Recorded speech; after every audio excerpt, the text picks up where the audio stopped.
saudari NM. Mohon maaf, saudari NM. Sampai saat ini belum ada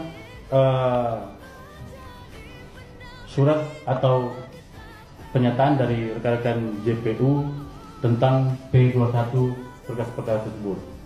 Ya, tapi kami dapat memastikan bahwa ini kami spill sedikit pada rekan-rekan bahwa berkas perkara sudah dikirimkan oleh Direktorat Reserse Siber itu tertanggal 5 Mei 2025. Ya, tertanggal 5 Mei 2025. Dan saat ini masih dalam penelitian rekan-rekan JPU. Yang mohon bersabar, mudah-mudahan segera ada jawaban yang mudah-mudahan langsung P21 dan bisa tahap 1 dan tahap 2 kan. Itu untuk pertanyaan rekan-rekan mengenai kasus NM. Ketika nggak cukup berkas, nggak cukup bukti-bukti, dianggap masih kurang, berkasnya dikembalikan. Dikembalikan ke Polda untuk dilengkapi. Nah, apabila belum juga dikembalikan, nah begitu masa penahanannya kan sudah lewat, dia boleh mengajukan kan, mengajukan perpanjangan. Ini udah 3 kali nih. Nah, dan 3 kali begitu masa perpanjangan ini sudah berakhir, tidak ada perpanjangan lagi, ya kita harus bebas karena nggak cukup bukti. Nah, kalau nggak cukup bukti, apa yang mau disidangkan? Artinya kasus ini harus di SP3.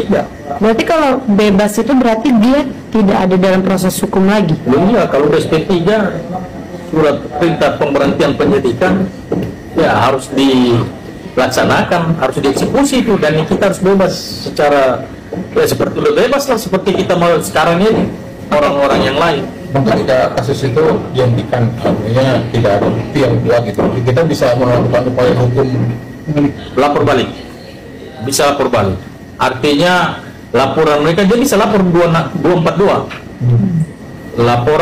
laporan palsu, ancamannya 7 tahun penjara itu. Jadi sekaligus dia memulihkan nama baik dia kan, kayak gitu. Kalau terkait kerugian dia selama ditahan seperti itu sudah ditetapkan tersangka, apakah ada kompensasi atau dia bisa mungkin meminta pertanggungjawaban dari penyidik gitu? Nah, itu dia ada undang-undang yang mengatur soal itu. Ya, kalau dikembalikan kepada KUHP atau ya KUHP atau KUHP itu kerugian dia bisa dibayar itu 100-200 juta.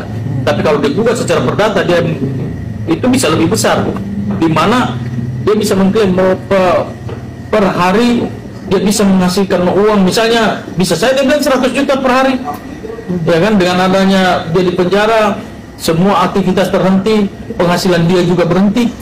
Nah, dia bisa gugat secara perdata, bisa melebihi dari 100 juta, bisa melebihi dari 200 juta. Misalnya dia bilang per hari 100 juta, kali aja kalau 3 bulan.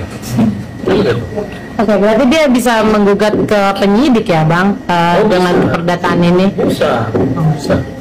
Oke, Bang, tapi ada isunya kan ini kan kasus TPPU dan sulit, dan ada juga yang mengatakan sebenarnya bisa P21, cuman pengen ada beberapa orang di sekitarnya kita ini yang ingin jadi tersangka, makanya itu masih belum P21. Ini seperti apa nih, Bang, menanggapnya? Kalau TPPU itu kan harus pembuktian. Kita bicara hukum ini kan, bicara hukum ini cuma 2, bukti dan saksi. Karena hukum positif itu tidak mengenal asumsi. Hukum positif itu harus pasti. Cuma 2 itu aja, bukti dan saksi. Kalau semuanya bukti cukup, saksinya cukup, ya itu bisa P21. Maaf saya telat pengulangan sedikit boleh Bang? Maksudnya kondisi seperti maksudnya ada di tangan kejaksaan gitu. Jaksa punya berapa kali perpanjangan penahanan lagi dalam hukum? Kan dia sudah perpanjang 3 kali nih. Nah, kalau masa penahanannya sudah melebihi dan dia bermohon untuk diperpanjang sudah tidak perpanjang lagi, ya harus dilepas karena nggak ada bukti yang cukup kan. Jadi ini terakhir ya, Bang, untuk penahanan perpanjangan dia. Betul. Kalau berkas belum lengkap, kemungkinan kita bebas. Harus bebas. Harus bebas. Harus bebas. Tidak ada perpanjangan lagi. Tidak ada. Oke. Udah? Berkas perkara Niki Bu sudah dikirimkan ke kejaksaan. Pengikut Niki Bu, apa kabarnya? Masih menunggu kebebasan? Hampir 90 hari Niki Bu ditahan. Kalian masih jadi SDM rendah. Wadidaw sayang. Belajar sayang, jangan belajar julid. Jangan belajar menolak fakta. Sekali-sekali belajar menerima fakta bahwa Niki Bu tersangka dalam kasus pemerasan. Udah mungkin juga terkena ya, akhirnya beliau terkena pasal pencemaran nama baik dari mungkin berita yang disampaikan oleh DRG. Jadi pesan eduktif, hati-hati terhadap kliennya sendiri.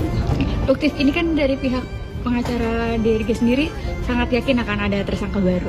Begitu ya. Berarti kalau gitu penyidiknya nggak dipercaya mungkin ya. Sekarang diurusin aja P21-nya aja belum beres-beres sampai sekarang. Ya, jadi diurusin aja nih dulu nih yang untuk P21 apakah berhasil atau enggak. Karena kalau memang ternyata buktinya kurang, sebentar lagi mungkin teknik kita bisa lepas kalau nggak bisa P21. Jadi mengenai laporan Dr. Andreas yang di Medan. Kenapa? Dr. Andreas di Medan. Itu nanti kita ikutin aja prosedurnya, Mas. Prosedurnya kita ikutin aja sebagaimana.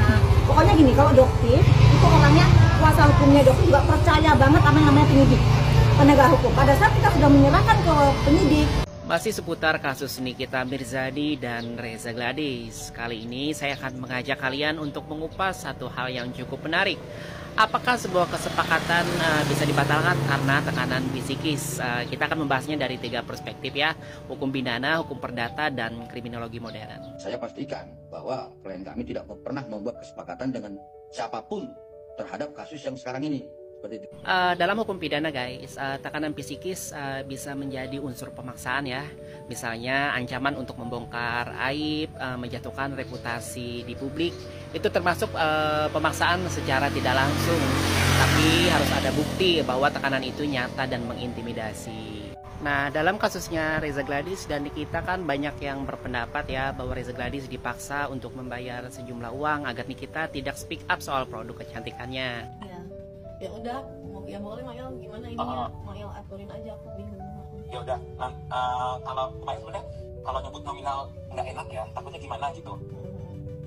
Tapi kalau misalnya tidak keberatan, Mail menyebutkan nominal, ya udah nggak apa-apa. Maksudnya kalau misalnya Mail nyebut nominal nggak apa-apa nggak? Sebenarnya nggak apa-apa Mail. Tapi saya tidak ini loh, saya jadi tidak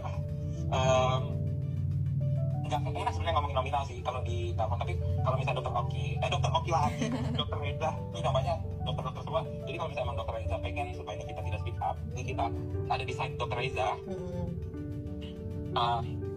Dokter Reza udah tinggal kasih dia uang 5M, udah. Mulut itu mahal dok, gitu. Tapi kan Diki bisa maksudnya aku pengen baik kan aku udah dulu berantem sama yang sumpah aku sama siapa nggak pernah berantem, nggak pernah ribut, tapi aku kaget kenapa kayak gitu, aku malah nggak tahu apa jadi iya santai ya, jadi nominal yang tadi aku sebutin itu sih sebenarnya kalau misalnya soal mulut dia mahal agak doer kan.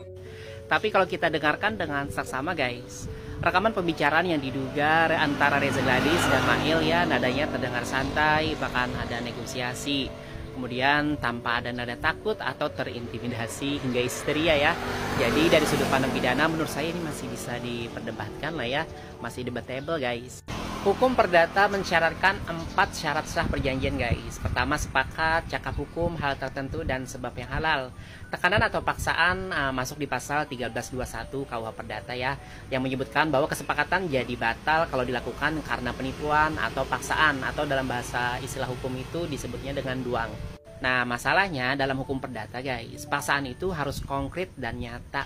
Kalau komunikasi dilakukan secara sadar, sukarela, dan bahkan ada negosiasi soal nominal ya, maka menurut saya ya unsur paksaan tidak bisa terpenuhi ya. Jadi klaim bahwa perjanjian itu batal karena tekanan psikis ya dalam konteks perdata itu lemah menurut saya guys. Kalau kita bawa ke ranah kriminologi ya, ini menarik ya. Kriminologi mempelajari bagaimana relasi kuasa bekerja dalam kejahatan. Nikita Mirzani sebagai public figure tentu punya power ya untuk mempengaruhi opini publik. Tapi apakah itu otomatis menjadikan Reza sebagai korban paksaan? Menurut hemat saya sih tidak juga lah ya. Karena Reza sendiri yang berinisiatif menghubungi kita. Bahkan sebelumnya sudah tahu dari pihak ketiga yaitu Dr. Oki bahwa akan ada negosiasi uang. Jadi secara kriminologis guys, Reza Gladys tidak bisa disebut korban ya menurut saya, tapi subjek aktif yang juga sedang menjaga reputasinya sendiri. Jadi menurut saya guys, sulit untuk menyebut ini sebagai kesepakatan yang batal karena tekanan ya. Kalaupun Reza Gladys merasa tertekan secara batiniah, itu tidak otomatis membuat kesepakatan menjadi tidak sah menurut hukum perdata. Kalau kalian punya pendapat berbeda, yuk kita bahas di kolom komentar ya. Yang penting argumenmu harus ilmiah, logis, dan terbuka.